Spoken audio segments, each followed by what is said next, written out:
Welcome back to the shop, my friends. Steve here, and in today's video, I'm continuing my process of having a fully painted Trench Pilgrim warband by painting up the Anchorite Shrine. Now, this guy is huge, and he has a ton of different details on him, and the thing I really like about this model is that there's so many different types of surfaces.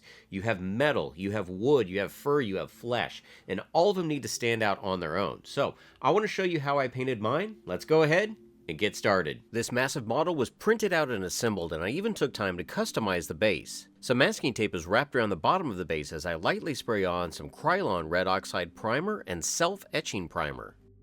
The red is important because the first color I'm going to use is Army Painter's Speed Paint Hoplite Gold. The red tones underneath make this paint look a lot more vibrant than if it was a black or a gray. The speed paint is applied to the surface using a large filbert brush. To make sure I cover all the surfaces that I want, I switch over to a more precise brush from Monument Hobbies. I'd like for the gold color to have a lot of depth, so I'm going to be adding some warmer hues to it using the Army Painter Speed Paint Warrior Skin. The speed paint works great for this application because it'll be applied to more of the outside edges and the detailed recesses. My base coat section for the iron parts on this monstrosity are going to be Pro Acryl's Dark Silver. A larger brush will be used to apply this to all of the chains, his backpack, and the mace. Now notice that I'm allowing some of that red primer to still show through. It's going to help out with the rust effects later on. Switching over to a smaller detail brush, I'm going to apply the Dark Silver to the windows on his cathedral head, as well as the spikes and braces on the wheel. Now the final results for the shrine, I would like it to have a verdigris patina, and to block in those areas, some speed paint plasmatic bolt is going to be applied to the recesses and around a lot of the rivets.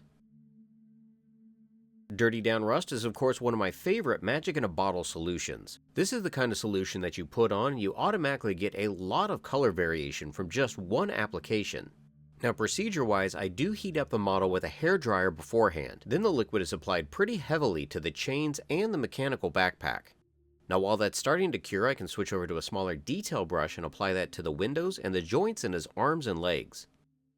Now when it comes to painting props, I like to add a lot of layers, and this miniature is also going to have a lot. To start the highlights, I'm going to add some Pro Acryl Bronze, and I'm going to dry brush this onto the surface. No water is added, I'm just trying to hit the highest spots, especially the emblem on his chest and the highest points on his shoulders. Now there's a ton of little details around his head, so these cathedral arches are definitely one point that I want to pick out, as well as doing some edge highlighting on his shoulders and abdomen.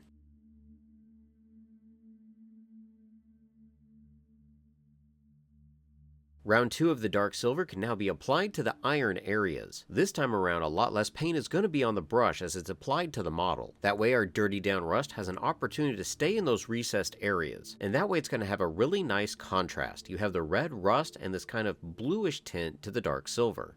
Now when it comes to the backpack and the chains, I'm not covering the entire surface with a dry brush. I'm actually holding this model so that it's illuminated by my desk lamp. That way I can see exactly where the highlights need to go.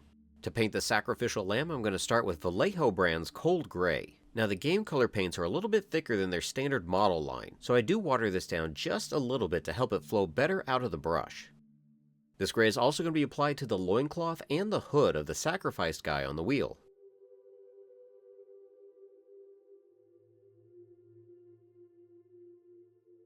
For a highlight to the gray, we're going to be going with some Vallejo brand Bone White. This is watered down even more because I want the wool on the sheep to have a lot of texture to it.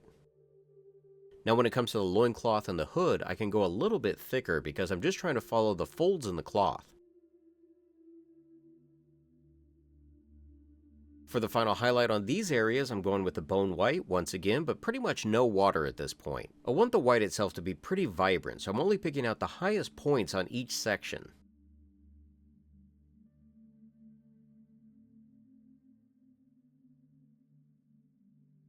For the skin color of the victim, I'm going to start off with Vallejo brand's Dark Flesh. Because of the red primer that's down, it's got a nice warm undertone to it, so I'd recommend to let that work in some of the recesses of the muscle. To help with separation, I also try to pick out the individual fingers and toes. For the rope section securing him to the wheel and for the lamb, I'm going to be using Vallejo brand's Yellow Ochre. This is applied as a base layer to the ropes, but where the ropes intersect, I try to leave small gaps to allow that red primer to show through. This is important because the next step is going to be an application of a wash mixture. The model has been base coated and it's time to start adding some washes. So this is going to be a custom mixture of Army Painter Strong Tone, Citadel Lamia Medium, and about half a bottle of Duncan Rhodes Flesh Wash, just to give it a little bit of a red tint. But it's going to be thoroughly applied to the guy, the cloth, and the rope. This will seep down into the recesses and help define each one of those rope strands just a little bit better. To really sell that reddish hue, we're going to combine the Hoplite Gold and some Slaughter Red. This will be carefully applied around the emblem on his chest, the sides of his shoulder pads, and anywhere else it needs a little bit of a color shift.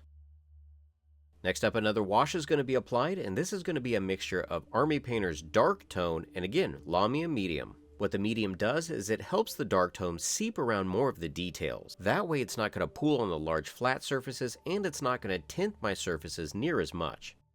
This wash is going to be applied to most of the model's details as well as any of the shadowed areas.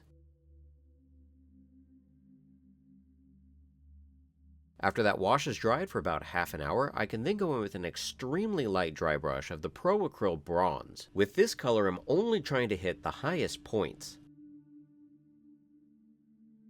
The Speed Paint Hoplite is applied back on top of this, and as you can tell, there's a lot of back and forth. These layers are going to be playing off of each other, and they're so transparent that previous layers are still showing through, so it gives the armor a lot of depth.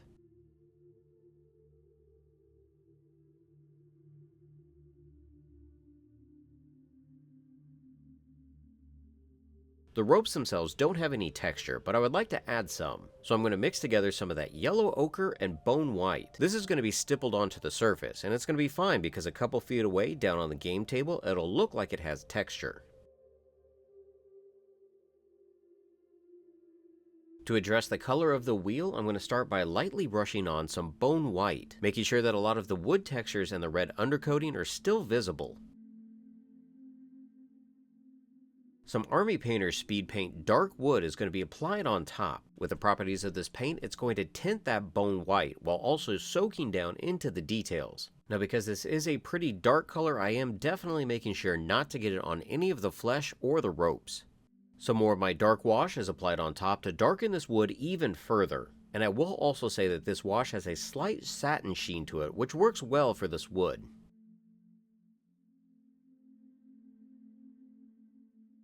Now I can go back and start to work on some of the smaller bits. So here I'm adding some of that Hoplite Gold to the thigh armor as well as the belt.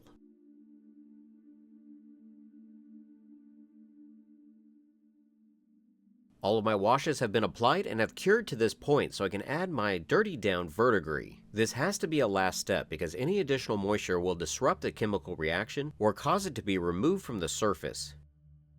Just like the rust, I work my way around the piece, being mindful of where water is being collected. Of course, this is where the most oxidation is going to happen, and if I put down too much, I can use another brush with a little bit of water in it to remove it from the surface. But I will say, once you put it on, don't mess with it. Just keep working your way around the model. It was cured by the time I got back around, and any areas that I wasn't happy with or it had too much, I could easily take a brush and remove it from those sections. But this is where having those really dark undertones makes that verdigris pop.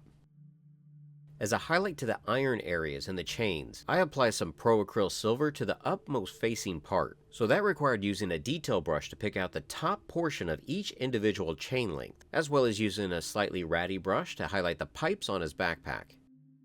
The metal on the mace and the wheel were also highlighted, but not as extensively. Again, I feel that these would get a lot more wear and tear. For the placards on his back and front, these were cleaned up using some Vallejo brand flat brown. This made sure that any overpainting from metallics was covered up. After the paint had dried, the Speed Paint Dark Wood was applied to all of these areas as well.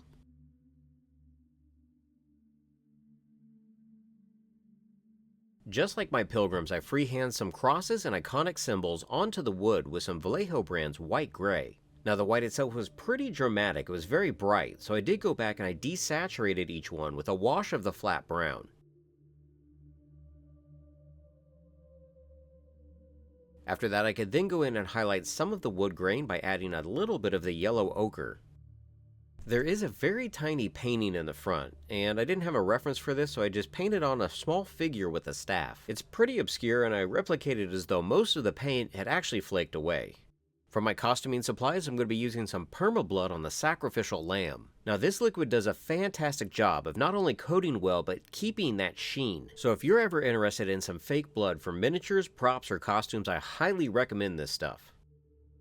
All of my iron has now been highlighted, so I can go in with a detail brush and be a lot more deliberate about where I want some rust to show up. In this case, I'm going to apply it to the intersections of the pipe, the recessed areas on his weapon, underneath any of his armor, and his joints. I'm also going to add a little bit to the brace plates along the wheel. For my fake mud color, I'm going to be mixing together some Liquitex Heavy Body Mars Black and Burnt Sienna. These pigments are going to be watered down into a wash consistency and applied directly to the Vallejo mud. I also don't forget to add some to the duckboards and up his feet. A little bit of that Vallejo Bone White is going to be added to this as a base layer for the skulls.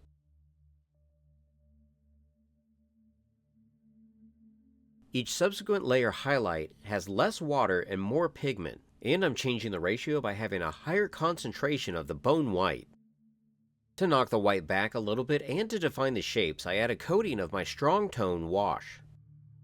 After that is cured, just one final highlight of the bone white to pick out the smallest details. And while I have the bone mixture already on my palette, I'm going to go ahead and dry brush my duckboards. Just like the pilgrims in the previous video, a little bit of Dirty Down is added into the mud.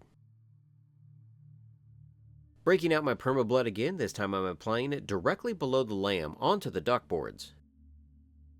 To give my mud and duckboards a wet look, I'm going to be using some Deco Art Gloss Varnish. This will be applied to the surface in primarily flat areas where water would pool.